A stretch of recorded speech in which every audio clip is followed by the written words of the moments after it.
ಯುವತಿಯ ವಿಷಯಕ್ಕೆ ನಡು ರಸ್ತೆಯಲ್ಲೇ ತಾರ್ಗಳ ರೇಸ್, ಸಿನಿಮೀಯ ಶೈಲಿಯಲ್ಲಿ ಡಿಕ್ಕಿ ಹೊಡೆದ ಯುವಕರು.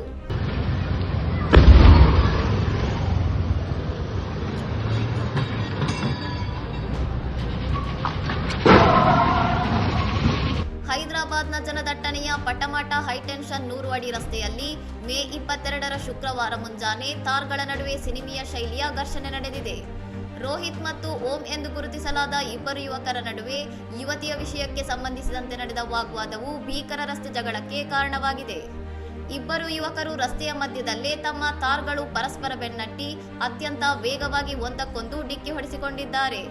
ವಾಹನಗಳನ್ನು ಡಿಕ್ಕಿ ಹೊಡೆಸಿದ್ದಲ್ಲದೆ ಕಬ್ಬಿಣದ ರಾಡ್ಗಳನ್ನು ಬಳಸಿ ಜೀಪ್ಗಳ ಕಿಟಕಿಗಳನ್ನು ಒಡೆದು ಹಾಕಿದ್ದು, ಇದರಿಂದಾಗಿ ವಾಹನ ಸವಾರರು ಭಯದಿಂದ ಓಡುವಂತಾಯಿತು. ಘಟನೆಯ ಸಮಯದಲ್ಲಿ ಜೀಪ್ ಒಂದರ ಒಳಗಿದ್ದ ಯುವತಿಯನ್ನು ಪೊಲೀಸರು ಗುರುತಿಸಿದ್ದು, ಈ ಜಗಳದಲ್ಲಿ ಭಾಗಿಯಾಗಿದ್ದ ಬೊಲ್ಲಾ ಓಂ ಎಂಬಾತನನ್ನು ವಶಕ್ಕೆ ಪಡೆದಿದ್ದಾರೆ. ಘಟನಾ ಸ್ಥಳದಿಂದ ಪರಾರಿಯಾಗಿರುವ ಮತ್ತೊಬ್ಬ ಆರೋಪಿ ಲಿಂಗಮನೆನಿ ರೋಹಿತ್ಗಾಗಿ ಪೊಲೀಸರು ಸದ್ಯ ಸಿಸಿಟಿವಿ ದೃಶ್ಯಾವಳಿಗಳ ಆಧಾರದ ಮೇಲೆ ಹುಡುಕಾಟ ನಡೆಸುತ್ತಿದ್ದಾರೆ. ಇನ್ನಷ್ಟು ಸುದ್ದಿಗಳಿಗಾಗಿ ನೋಡ್ತಾ ಇರಿ ಸೌರಂ ಟಿವಿ.